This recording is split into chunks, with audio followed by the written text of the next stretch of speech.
Something that does not get talked about are the mental health and well-being aspects that come with lifting. Hey everybody, it's Jason Blaha here, and I thought I would chat with you guys and gals a little bit about this today. And this is someone that for me, I've always been very open and honest about my own childhood trauma and how for me, lifting was part of, notice I did not say was my therapy, I said part of my therapy. For helping overcome those things, overcoming the trauma, overcoming all of that, dealing with the anger issues, everything else. Now, obviously, I am not going to tell you it's a replacement for therapy. I think it can be part of your therapy. So again, we do need to be clear on that part. But when it comes to the mental aspects of lifting, there's a lot that goes into it. One of them right off the top of the bat is going to be the ability to get anger and aggression out of your system in a way that's positive and constructive, right? Because this is one of the biggest problems I think many people have who've dealt with a lot of things in their life that maybe they have anger issues about. And we'll get into some other stuff too as far as uplifting sides of it also, because that's dealing with a negative side. It's not always focused on the positive yet. But it is a big one, and it's that ability to, hey, I'm having a bad day. I'm dealing with some trauma. I'm dealing with some things, and I have these negative emotions and anger that I need to get out of my system. Of the ability to just get under a barbell and to channel those negative emotions into a physical object that has a positive effect on your body. In other words, by doing that, and if you do it correctly, it's going to improve your health and improve your body.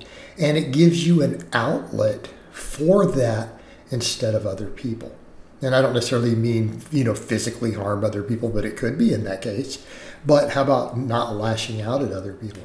The ability to take that aggression out on a piece of steel that has no feelings, that you're not going to hurt with your words or your actions or anything else. It allows you to channel it there instead of misdirecting it at other people, okay?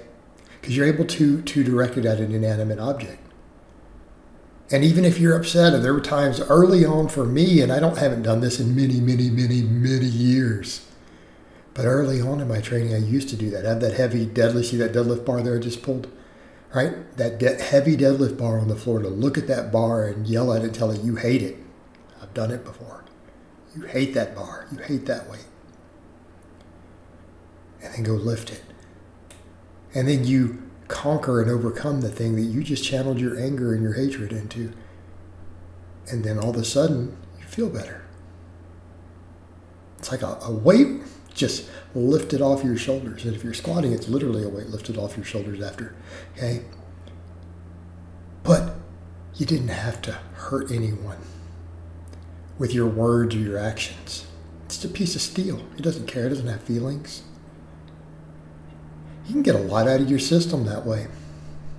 But here's the perk. Not only are you getting it out of your system, you're doing something that is going to help you. It's going to help you physically because you're gaining muscle, you're gaining strength, you're gaining bone density, you're getting all these benefits from it. Hey, that's a very positive thing. There's a reason, by the way, so many people who have undergone intense trauma get into really serious lifting, and I'm talking competitive powerlifting, competitive bodybuilding. There's a reason for that. Okay? It's an enormous therapeutic aspect. But then what about the other part? What about depression? What about self-esteem? Well, obviously all exercise helps with depression. But here's the thing with lifting weights. Lifting weights has measurable, quantifiable benefits. Okay? It is something that we do for prolonged periods of time, weeks, months, years, to where we continually progress. Okay? Our performance can be mapped and positively tracked over time. The changes in our body can be visibly seen and in many cases measured over time. So what ends up happening is, think about that from a self-esteem perspective, a self-worth perspective. Okay? You are coming in and you are doing work. Okay?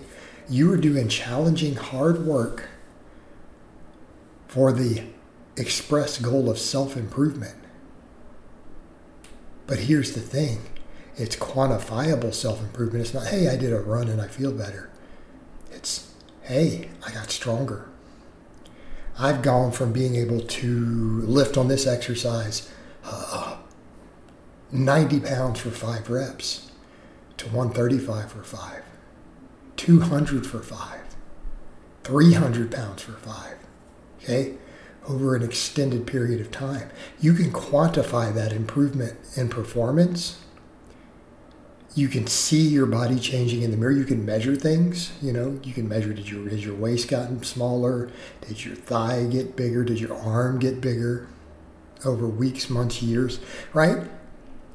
It is conditioning you to put in work for the purpose of self-improvement, and a self-improvement that can be measured and quantified. What does that also do subconsciously? Day in and day out, putting in work, investing in yourself for self-improvement. When you do that for an extended period of time, what do you think that does to your self-esteem? And how you feel about yourself and how you perceive yourself? It starts to tell you, hey, I am worth it. I am worth investing in. I am worth investing my own time and efforts into because I care about me. It teaches self-love.